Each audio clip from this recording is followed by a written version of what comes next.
Alright, you lot. It's me here with a history hot tip. And today, we are off across the pond to jolly old England to look at how the British viewed the Boston Tea Party. How do they see it? Oh, I'm sure they see it much like we do here in America, right? A glorious and patriotic act of defiance against tyrannical rule, right? Well, no, actually. In fact, they generally see it as an act of vandalism, and a very costly one at that. You see, the British have a different relationship with tea than we do here in the United States. You see, tea is an essential part of their diet. It's literally in their blood. When the East India Company was formed in 1600, its purpose was to go to Asia, get some tea, and bring it back to England, where people could drink it.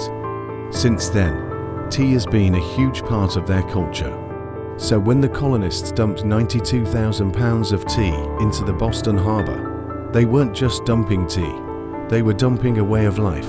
In order to understand how the British viewed the Boston Tea Party, we must first understand the British Empire and how it worked. The British Empire worked through a system of mercantilism.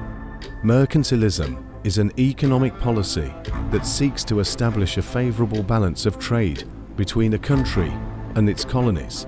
Essentially, this means that the mother country, in this case, England, makes laws that the colonies must abide by in order to help the mother country make more money. In the case of the American colonies, England passed a series of acts that mandated that all colonial trade, except for the fur trade, had to be conducted with the mother country. This meant that if the colonists wanted to buy something from England, they could only buy it from England. They couldn't buy it directly from the Dutch or the French or anyone else.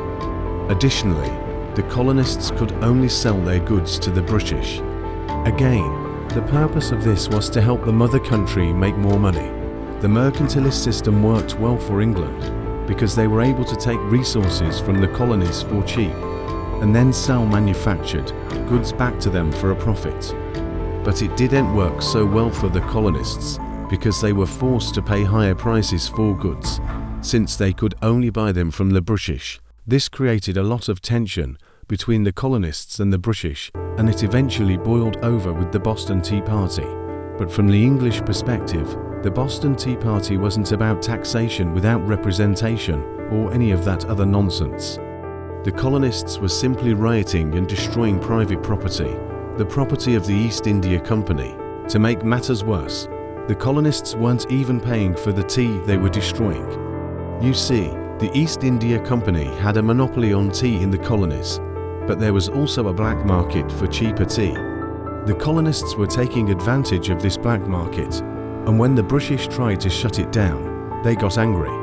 They felt like they were being robbed of their favorite vice.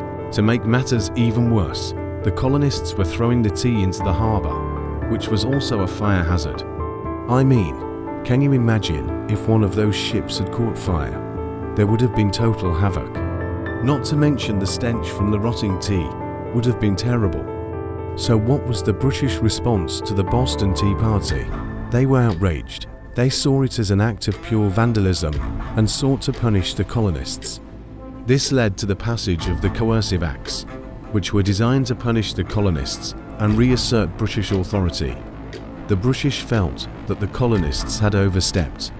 They had become too powerful, and it was time to put them in their place. The relationship between England and the colonies would never be the same after this, and it would eventually lead to the American Revolution. Alright, so why don't we go out on a high note? Why don't we talk about a revolution that was successful? We actually have a whole series on the American Revolution, so if you want to check that out, you can click right here.